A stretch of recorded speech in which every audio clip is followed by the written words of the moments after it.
ketika teman-teman ini mau menyebutnya ahli pajak yang suka fotografi atau fotografer yang pinter tentang perpajakan ini. Yuk di pojok. Halo teman-teman, kabar Handayani Files. Hari ini buat saya yang senang foto sangat spesial karena di pojok kali ini bertemu dengan master foto dari Gunung Kidul. Wis, Mas masih Gunung Gatot Kidul. Subroto. Halo. Jadi, Sehat-sehat, alhamdulillah. sehat. Mudik. mudik berapa tahun enggak mudik? Kalau keluarga mungkin hampir ya selama Covid ini. Selama Belum Covid itu. Dari Lebaran terakhir sebelum Covid sampai itu. Tapi kalau saya ya sesekali, tapi ya weekend 2 hari nengok orang tua. Keluarga semua sehat, Pak De? Alhamdulillah, amin. Sip. Teman di pojok, Gatot Subroto. Kami mengenalnya di Gadu. Di Gadu aja ya. Semua jadi tua kalau di GP ya, karena Iya. semua harus dipanggil D. Ya. Sebenarnya D itu justru mudanya di GP itu D. Oh. Kita nggak tahu apa itu D itu dari Pak D, Mbah D, Mas D, Oh, D, iya. D. Pokoknya Justru itu. semuanya D. Tapi itu khas loh. Yang panggilan itu khas banget itu di GP. Kan Oh, iya. ikut banyak komunitas itu kan. Meskipun kalau di Jakarta itu nggak tahu kenapa banyak yang manggil saya Pak D gitu. Tapi yang lain kok dipanggil Mas. Mas Bia lebih tua dari saya dipanggil Mas. Giliran aku Pak D gitu. Nggak adil dunia. Teman di pojok, Mas Gatot Subroto ini adalah salah satu inspirator dari teman-teman Gunung Kidul fotografi tentang dunia foto. Kami akan ngobrol ke foto saja ya Pak Di? Bebas. Bebas. Usah ngikutin apa ngikutin Oke, siap. Pak Caleg. Pak Caleg. Amin. Amin. Teman di pojok, banyak sekali latar belakangnya di Gadu ini. Kita akan ngobrol banyak banget, khususnya dunia fotografi. Tapi sebelumnya, di Gadu, jenengan itu lahiran mana? Terus sekolahnya di mana saja dulu? Lahirannya Semin. Semin. Karang sini nih. Karang. Karang, lahir di sini, terus sekolahnya di SD Payaman 1, salah satu SD tertua di Gunung Kidul mungkin ya. Karena di Semin itu termasuk yang tertua. Ibu saya juga sekolahnya di situ. Cuma sekarang udah almarhum. Oke. Ya. Nggak ada anak kecil lagi. SMP di Semin, SMA 2 Wonosari. SMA 2 Wonosari. Iya. Kayak temannya Di Basuki dan kawan-kawan. Terus nggak tahu cita-cita masuk UGM tapi kok kuliahnya di STAN. Cita-cita UGM tapi masuknya di STAN. Karena bayangan itu kalau ngelihat kuliah tuh kakakku kan di UGM itu kayaknya dan sering lewat kampus makan SGPC gitu kan kayaknya Keren. keren gitu kan. Seperti itu. Tahun berapa Pak Di? Lulus SMA tahun 90. 90. 90. Oh, oke. Terus ya udah nggak nggak ngebayangin kuliah di Jakarta itu nggak ngebayangin di STAN itu dan ya udah habis setelah kuliah di STAN kerja itu bayangan waktu SMA itu berbeda sama sekali. Wong SMA itu pengennya teknik sipil jadi itu kayak gitu ya. Jadinya kok malah jadi belajar akuntansi, belajar pajak. Tapi memang sejak sekolah SMP, SMA jenengan pasti juara di sekolah. Wah, kalau itu ada romantikanya gitu kan. Tensi tekanan tuntutan dari orang tua bapak itu kan guru. Itu mungkin kan lumayan tinggi juga karena biasanya orang tua guru juga ya? Iya, kalau anak guru kan seringkali biasanya juara-juara gitu kan. SD itu ya juara gitu. Nggak belajar aja juara gitu. Koncone ngarit kabeh kok ya. Saya baca buku minim temennya golek kayu ngarit ya masih juara toh. SMP tetap nggak belajar, nggak juara. Terus mulai beling ya, mulai SMP itu disidang berapa kali gitu. Terus nasib baik bisa masuk SMA 2 itu luar biasa gitu. Nah baru di situ tuntutan dari beratnya jadi anak guru, bapak almarhum itu termasuk dituakan kan. Bukan aja di Semin kan, di Gunung Kidul itu orang-orang terkenal di Gunung Kidul itu kenal semua sama bapak itu. Jadi Hmm. ada beban itu pada akhirnya waktu SMA ya fight kembali gitu. Sempet sih ranking 1 sempet gitu dan ya, tapi ya temennya kan yang lebih pintar banyak gitu. Cuman ya alhamdulillahnya pas lulus SMA itu agak bener lah. Agak bener. Dan kebetulan STAN juga membuka pintu lebar, Mas. Kan juga tidak mudah di tahun-tahun itu untuk masuk STAN. Nggak mudah. Dan termasuk prestis loh waktu itu. Iya sih, SMA 2 cuman saya sendiri yang masuk. Iya. Terus ada satu lagi kayaknya setelah beberapa tahun ada Mas Prastowo apa ya yang dari Gunung Kidul itu berapa tahun kemudian ya. Mas Prastowo itu selisih berapa tahun? 3 tahun kalau nggak salah, di bawah 3 atau 4 tahun. Kalau orang Gunung Kidul sendiri banyak sekarang yang sekolah di banyak. Ada grup WhatsApp grup alumni STAN yang dari Gunung Kidul. Oh, ya? Dan itu saling ngobrol di grup WhatsApp itu, dari yang muda-muda itu sampai ditanya tanggal lahirnya itu, Mbak, ini anak saya. Saya di STAN waktu sempat ngajar di STAN itu, sempat ngajar ponakan saya. Ah ya. Ada kakak di sini punya, saya liatin, wah ini ponakan gue ngajar sendiri. Dan rata-rata lulusan STAN itu masa depannya sudah terlihat. Rata-rata mereka bekerja di bidang keuangan. Kalau dulu masa depan minimal lah. Minimal gitu. Karena jelas atau Karena SDM-nya yang masuk itu kan di sana dulu bagus-bagus. Jadi betul. Yang dulu berarti sekarang juga sekarang lebih susah itu kan, sekarang lebih susah gitu. Jadi SDM-nya bagus-bagus, jadi bekerja dimanapun sebenarnya mereka berpotensi untuk bisa berbuat lebih gitu. Berbuat lebih. Sekarang yang jadi politikus juga banyak orang STAN. Kalau karir saya termasuk sempat dulu membangun karir itu ya seperti harapan ketika dulu kan saya penempatannya kan di pajak ya. Di Ditjen Pajak itu ya.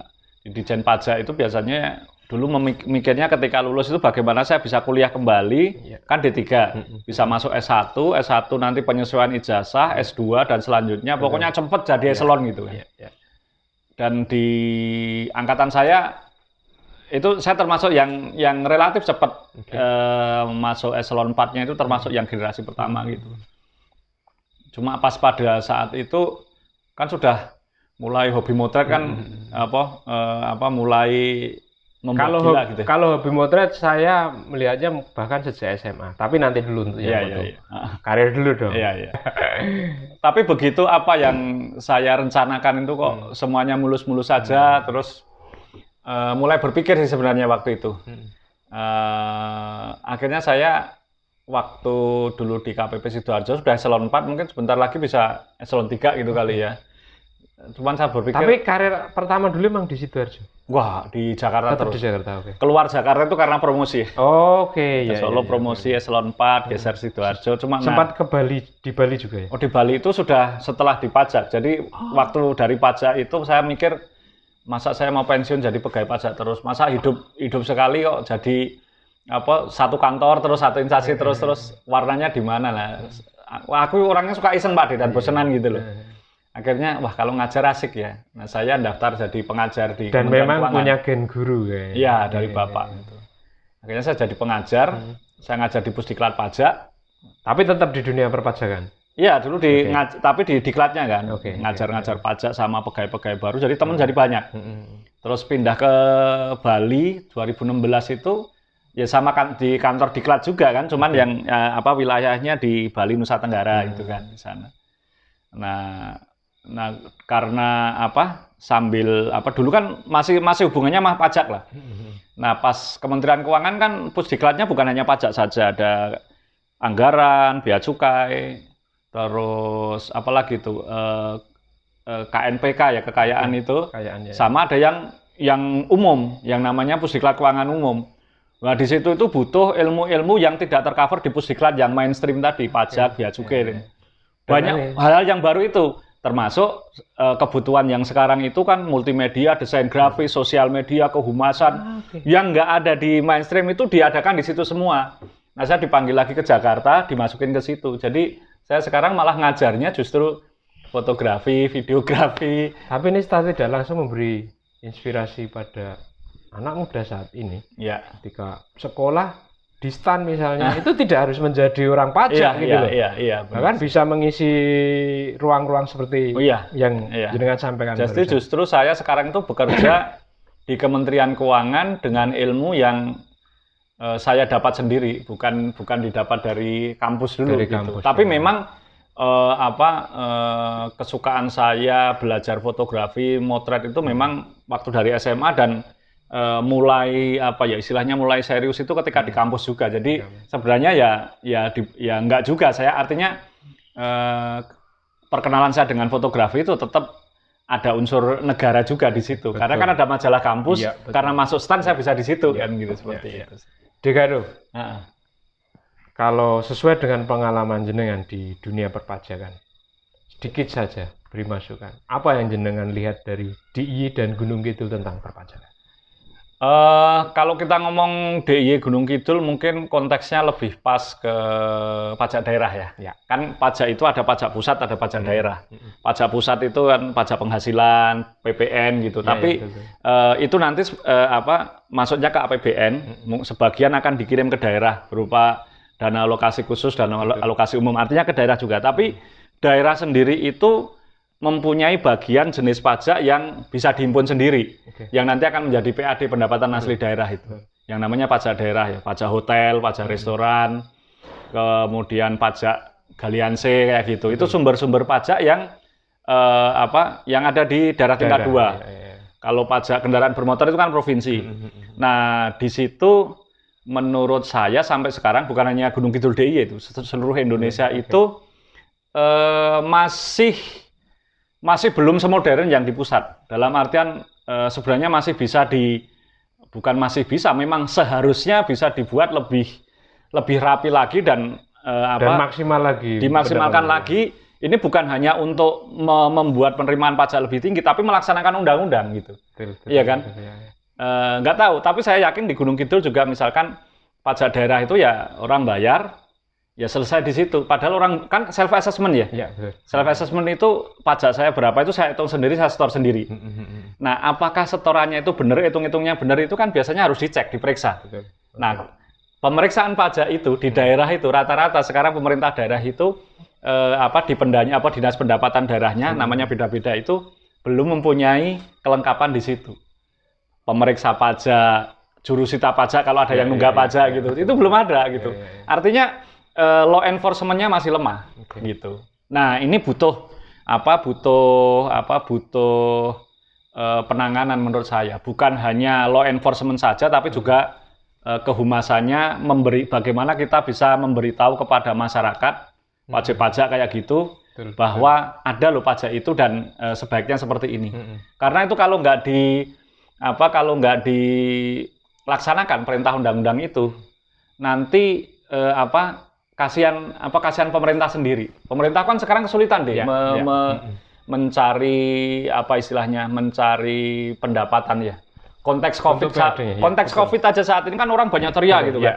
Pro kontra lah. Saya kalau posisi ASN kan netral. Ada orang yang bilang ini pemerintah kok utang terus gitu kan. Satu sisi ini pajak kok dinaikin terus ya gitu. Loh ini gimana sih logikanya gitu. Pemerintah baru butuh duit. Sekarang pilihannya kan cuma 2. Utang atau pajak digedein gitu kan. Kalau protes utang harusnya kalau protes kok pemerintah utang terus berarti kamu harusnya pro yang pajak naik dong gitu kan. Tapi kalau pajak teriak, ini teriak lu gimana jadinya maunya gimana itu kan seperti itu kan. Tapi memang ngurus negara nggak bisa pakai filosofi Jawa saenenge wae lah kayak gitu. Nggak bisa. Oke. Sekarang Mas De Joko sekarang punya angsuran kredit atau gitu. Betul. Ada. Ya sudah. Berarti kan berarti konsepnya artinya ada gitu. Karena kalau negara kan konteksnya itu lebih kompleks gitu kan. Pasti, jadi misalkan kita bangun jalan tol itu mau sekarang atau nanti gitu. Kan nggak bisa pilihan nanti. Kalau nanti investasi sudah ke Vietnam, ke itu semua gitu kan. Betul. Artinya dan nilainya juga semakin besar. Udah itu peluang membuat nilai tambah sebenarnya kan pembangunan itu bagaimana kita nanti akan membangun value added nilai tambah kan ya. Di masa depan. Ya sekarang, mulai dari sekarang. Mulai dari sekarang untuk ada masa depan. Bagaimana kita berlari untuk membuat nilai tambah itu. Lah kalau kita nggak istilahnya nggak ngredit mobil dulu, berarti peluang misalkan saya mau nge-Grab nggak punya itu kan saya ngredit dulu. Saya ngredit ngangsur, tapi saya bisa nyari duit dari sekarang. Tapi kalau saya nunggu dapat duit, teman saya yang sudah pada ngecek itu udah dapat duit duluan kan. Istilahnya kan seperti itu. Ya meskipun nggak sesederhana itu, tapi kurang lebih seperti. Tapi ada bagusnya juga loh, Dek. Utang pemerintah itu sekarang itu orang ngelihat kalau ngomong utang pemerintah itu kan mesti bayangannya utang luar negeri kan. Betul. Sebenarnya nggak ada utang luar negeri ada, tapi sekarang itu dominannya itu utang itu di dalam negeri. Pemerintah kan menerbitkan yang namanya SUN ya, surat utang negara. Jadi surat utang negara nih pemerintah mengeluarkan siapa yang mau beli. Yang beli kan orang Indonesia, jadi utangnya itu utang di rumah sendiri. Artinya nanti kalau pemerintah itu nyaur utang, duitnya itu tetap di Indonesia. Pemerintah bayar bunganya itu di Indonesia, seperti itu. Dan itu belum banyak orang tahu. Tapi memang namanya politik ya, pasti ada pihak-pihak yang mengkampanyekan orang-orang jangan sampai tahu yang bagian itu. Nah, itu udah politik itu kan, udah politik. Nah, repotnya di tempat saya bekerja di Kementerian Keuangan itu ya akan selalu dihajar yang seperti itu siapapun yang memerintah gitu kan. Pihak sini biasanya nanti ganti pemerintah biasanya ya tetap aja dihajar gitu kan. Padahal kita ya profesional di bidang keuangan negara itu aja gitu. Kalau jadi berat nih obrolannya ya. Foto loh ini. Tapi asik kok, Tapi gini, intinya bahwa ketika teman-teman ini mau menyebutnya ahli pajak yang suka fotografi atau fotografer yang pinter tentang perpajakan ini. Nggak tahu kalau pajak itu kan mungkin karena karena pendidikan kali ya. Saya D3 pajak, kemudian S1-nya ekonomi, S2-nya saya administrasi fiskal juga. Jadi kalau memang dari pendidikan, ya saya memang lebih dekat ke pajak gitu kan. Cuma nggak tahu kenapa kalau ngajar pajak, misalkan atau kita ngobrolin pajak, ya saya apa perlunya.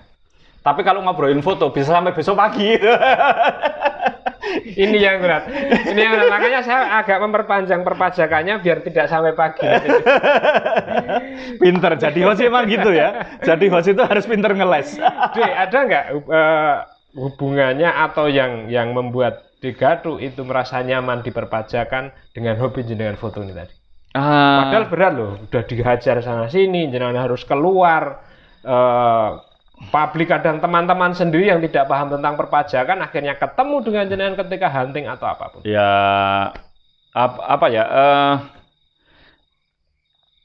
kalau kita ngomongin pajak itu memang enaknya kalau diobrolin sambil ngeteh.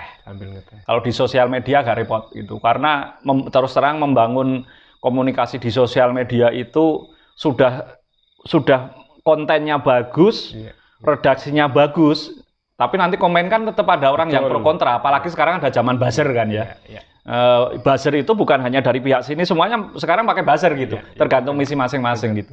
Tapi kalau diobrolin langsung, biasanya saya lebih enak, lebih semangat. Saya itu sebenarnya dari di Kementerian Keuangan kan kita itu diminta yang terutama yang aktif di sosial media itu untuk ikut lebih menyuarakan seperti itu. Tapi kan nggak semudah itu kalau ngomong di sosial media. Tapi kalau ngobrol langsung ya lebih enak gitu. Tapi paling tidak dengan kita bertemu dan melakukan sesuatu ini di pojok ini, jadi kan bisa menyampaikan tentang pajak itu tadi. Ya bisa, tapi saya biasanya gini. Saya suka ngasih obrolan ketemu. Misalkan saya kan sudah dapat gaji dari dari kerja di kantor, kemudian sering ngadain workshop, ada diminta jadi pembicara, itu kan dapat honor juga kan. Betul. Sering tanya, itu dapat honor, itu ada pajaknya, dipotong pajak gitu. Tapi dipotong pajak itu belum selesai gitu loh. Karena penghasilan itu harus saya gabung dengan penghasilan saya yang yang dari pekerjaan utama saya gitu kan. Nah, penghasilan yang dari kantor itu kan kalau di penghitung-hitungan pajak itu kan 0 sampai 50 juta yang lama ya. Itu kena 5%, lapisan kedua 50 sampai 250, 15% dan selanjutnya. Nah, biasanya kalau honor-honor itu kan potongannya itu karena jumlahnya di bawah 50 juta dipotongnya kan yang 5%. Padahal penghasilan itu sebenarnya kalau digabungkan dengan penghasilan saya yang dari kantor, yang penghasilan utama, harusnya sudah kena di lapisan kedua atau lapisan ketiga. ya mungkin 15% atau 25%. Artinya kalau saya dapat honor 5 juta cuma dipotong misalkan 250.000 atau berapa, itu saya harus masih nambah lagi nanti di akhir tahun gitu.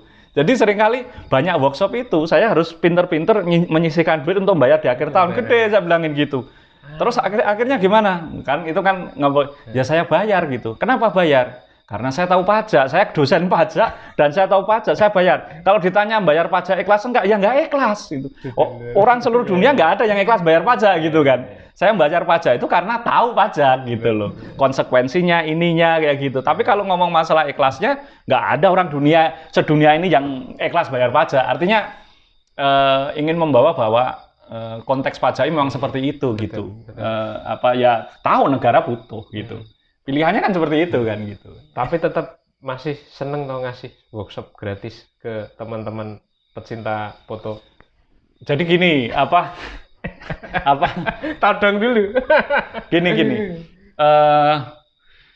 Ada perubahan perubahan paradigma berpikir saya. Mungkin saya, keahlian saya, pengetahuan saya, pengalaman saya dengan bagaimana saya cara menikmati hidup gitu loh. Jadi meskipun saya belajar akuntansi dan lain-lain, tapi untuk hal-hal yang seperti itu, saya itu percaya seperti apa bapak saya gitu. Bahwa konsep hidup itu seperti neraca juga. Kalau saya ngasih, pasti ada masuk gitu. Tapi yang seperti itu, saya ngasihnya kapan, masuknya kapan, itu yang ngatur bukan saya.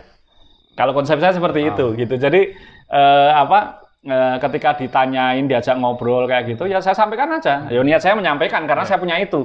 Kalau saya punya pemahaman, mungkin punya kalau di pajak keahlian, ya yang dikasih Tuhan ke saya itu kalau cuma saya pakai sendiri kan nggak ada gunanya gitu kan. Harus saya kasih orang lain.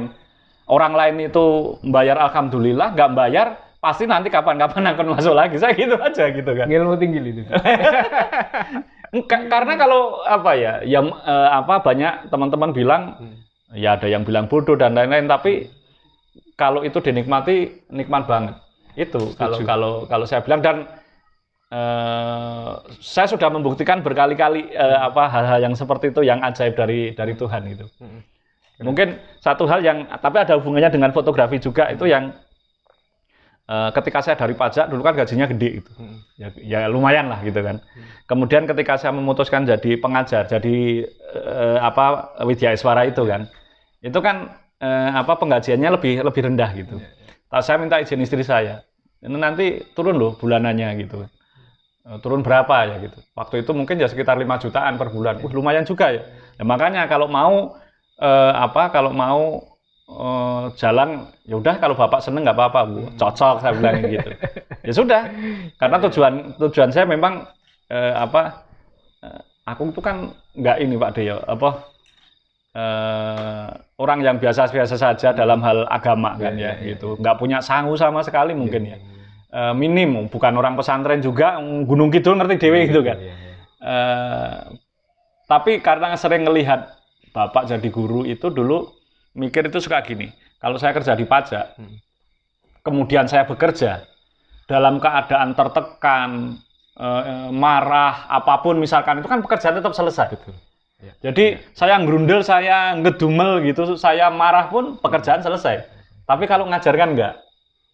Kalau ngajarkan nggak mungkin, kalau kita ngajar emosi, ngajar itu nggak, ngajar kan pasti ikhlas gitu. Nah saya mikir gitu, kalau saya ngajar itu kan pasti ikhlas. Nah keikhlasan saya mengajari itu, saya nggak tahu sih, aku bukan orang ahli agama, tapi siapa tahu dengan ikhlas ketika bekerja itu saya punya tabungan nanti di ketika sesuatu itu. Gitu. Yakin kalau itu, karena memang dogma yang diajarkan pada kita kan itu, pastilah.